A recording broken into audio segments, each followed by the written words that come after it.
Welcome to the Next Level Podcast. This is a podcast that covers all things Ridgeview sports from Ridgeview High School in Columbia, South Carolina.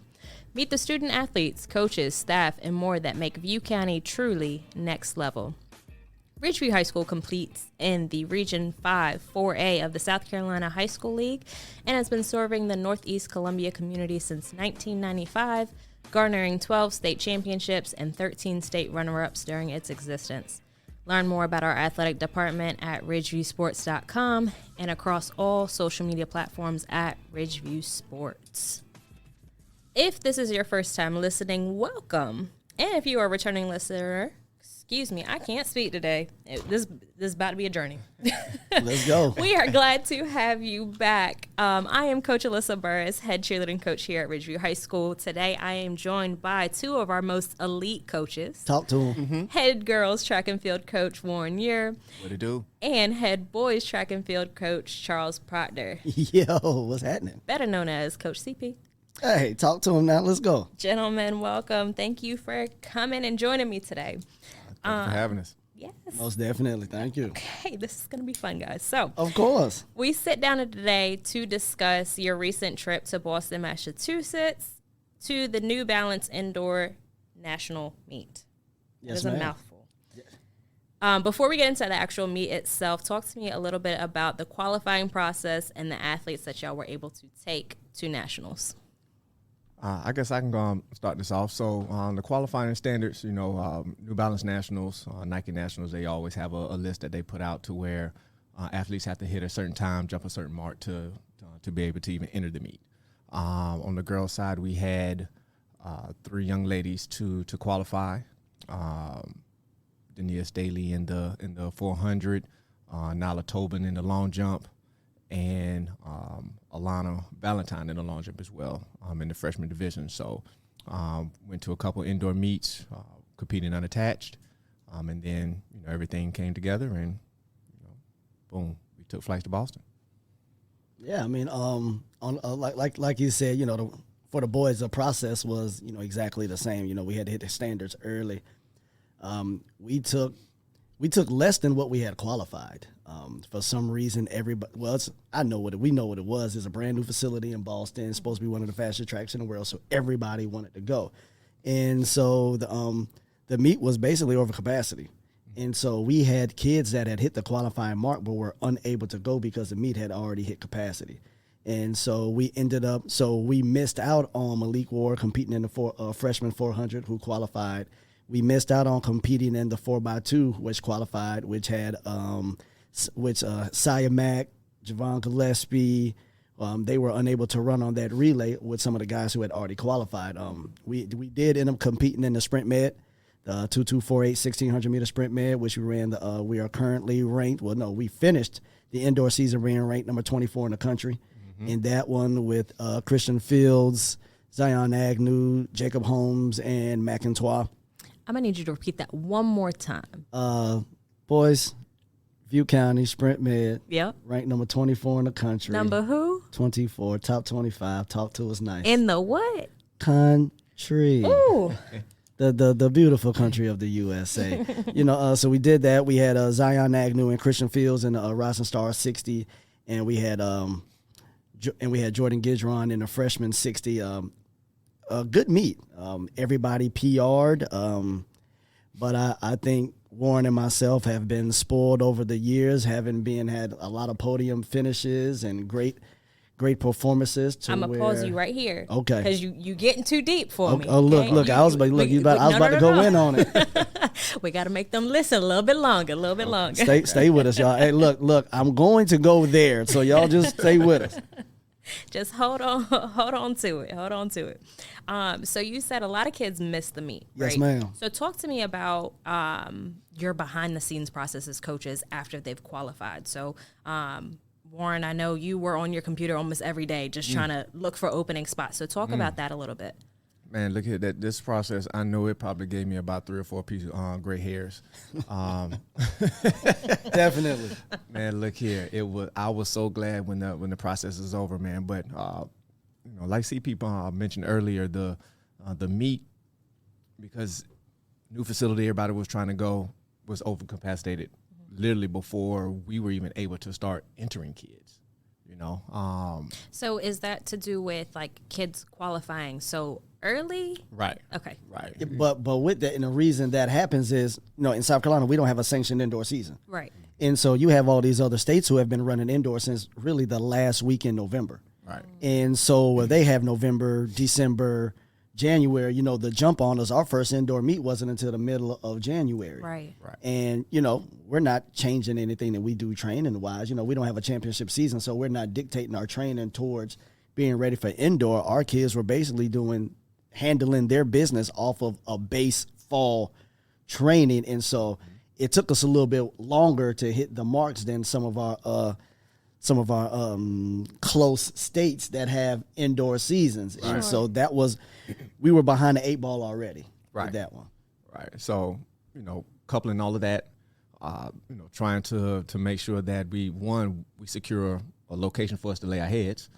So that was the first thing, because, you can always get there, but if you don't have a place to lay your head and rest, then, it makes the trip a little difficult. Yeah. Just a tad. Just a tad, locating plane tickets that were affordable and that got us there on time. With so many kids that were registered for the meet, they actually started the meet a day early. So we were planning on traveling in on Thursday, thinking we were going to get a nice little shakeout on a new track, possibly have the track to ourselves, maybe one or two other teams, and we get there. Well, a week before we get there, schedule update that, hey, we got to pop off some things early. So a lot of the freshmen in middle school 400s and a mile were done on Thursday. So we literally landed in Boston, I think at 12, was able to get to the hotel, put our bags down to go straight to the facility. And we literally had maybe 49 minutes to 50 minutes for a shakeout. So did you have any kids compete on Thursday?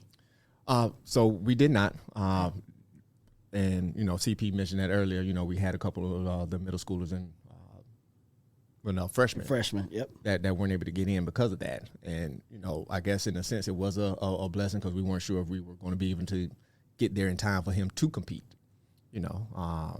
So getting all of that scheduled for, we traveled, 12, 13 deep? Yeah. So between athletes and coaches, yeah, and our videographers. Shout out to Mr. Josh. Josh, yes. Photos by Josh. Those that look gotta have him. Look, when you about to do something special, gotta have him on hand. Oh yeah, and he's something special. That's for sure. So okay, we made it up to Boston. Made it to Boston. It's How cold. was the weekend? Cold. Freezing, like Cold. I don't think people understand like how close Boston is to the water. Right. And so that it's cold already, and then that wind, like I don't know how people live there. Like you got to be semi-psycho. So how was the temperature? Cold. Freezing. Freezing. I don't even know what look like -18 or something like that. Like at least that's what it felt like. Right. Oh man. They don't even sell coats in South Carolina big enough to handle that. Right. Yeah, no, and I mean it was cold here in South Carolina that weekend, so I can only imagine Doesn't compare. what y'all. Cold. Death. Couldn't feel my toes. You remember Jim Carrey and his partner Dumb and Dumber when they was on the bike in the cold? Yes, that's how we looked walking down the street in Boston. Right. Well, Proctor, I stopped you a minute ago because you started to get into, qualifying, or excuse me, how y'all finished and everything. Right. So we know all of our kids PR'd, correct? Correct. Okay, so let's talk about that and where this shifts y'all going into your outdoor season and things like that. Okay. Well, yeah. Like I said, all the kids PR'd. Most programs are ecstatic about PRs, and I think this is where we might differ from a lot of programs because even though we were happy about the PRs, we were still left feeling a little disappointed in the overall results. For the last 3 trips to nationals, whether it was the last 2 outdoors and including one of the last indoors, we have never missed a podium. Okay. And so that's why I say, maybe we are spoiled in a sense right now to where, we're used to being able to compete amongst the United States elite. And even though we PR'd, we missed the podium. Sure. And, you know, I think before it might have just been a coaching thing to where we would have been a little upset. But one thing that I like to see that the kids weren't happy. And that let me know that as a program, we were headed in the right direction, because I think at one point, you know, our kids were just happy to be there and to be in a number. And now they understand that, you know, this isn't a fun trip. This is a business trip. We're here to get on the podium. We're here to take over national rankings. We're here to take full assault on the South Carolina all-time rankings. Like, that's what we go there for. Right.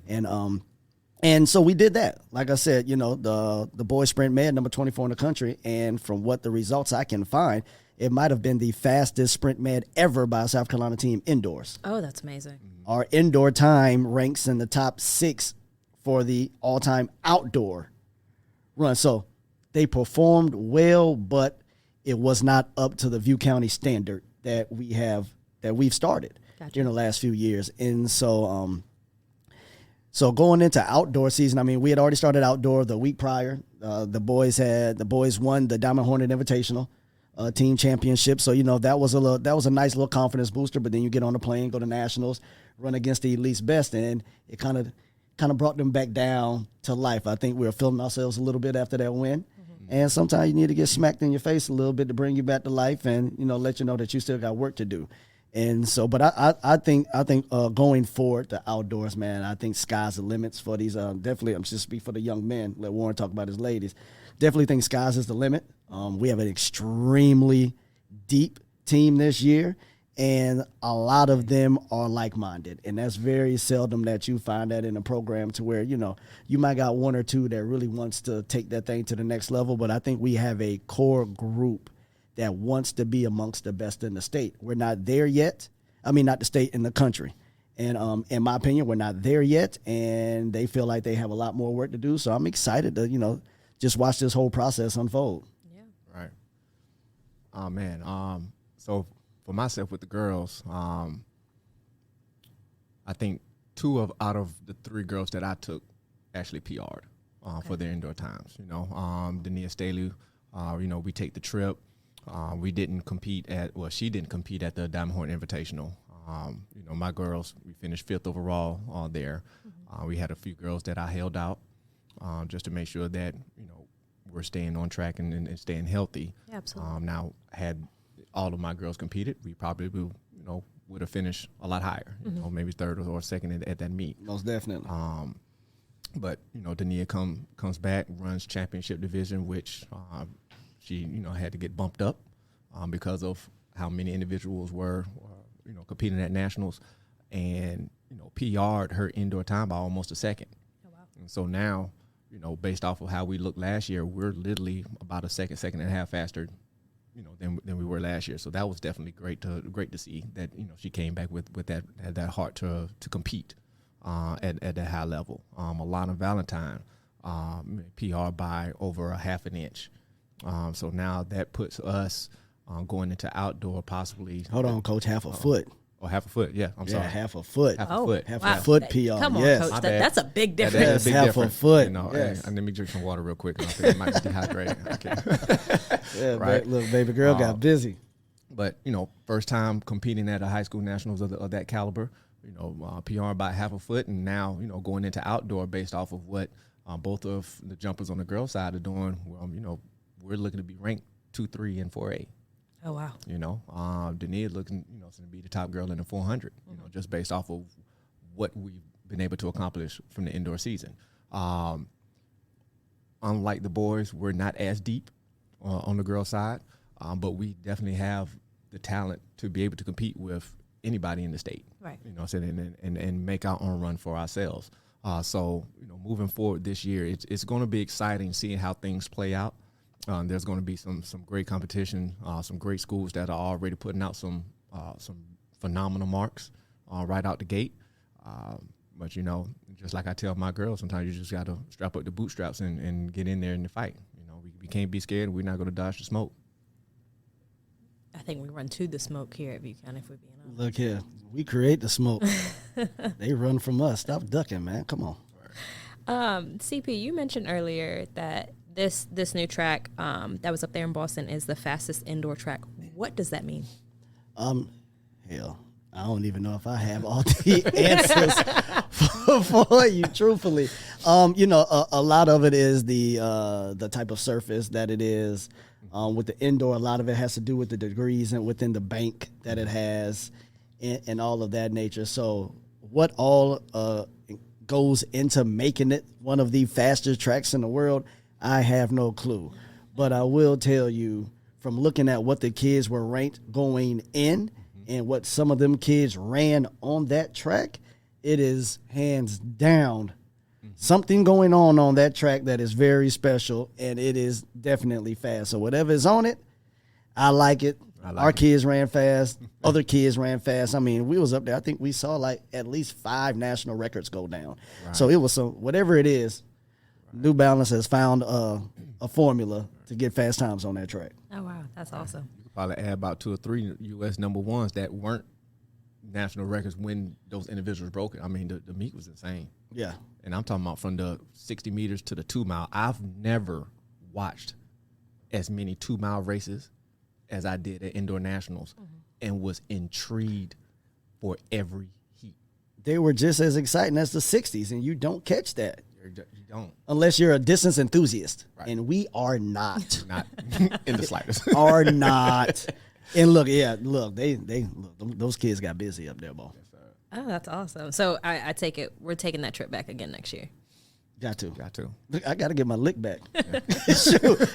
Look, I'm one of them petty guys. Like, look, if you catch me, I can accept defeat, but understand this is not going to be the last time. I got to get my lick back. I got to. I get it. Coach Warren, explain to me the difference between competing indoor versus outdoor. Oh, man.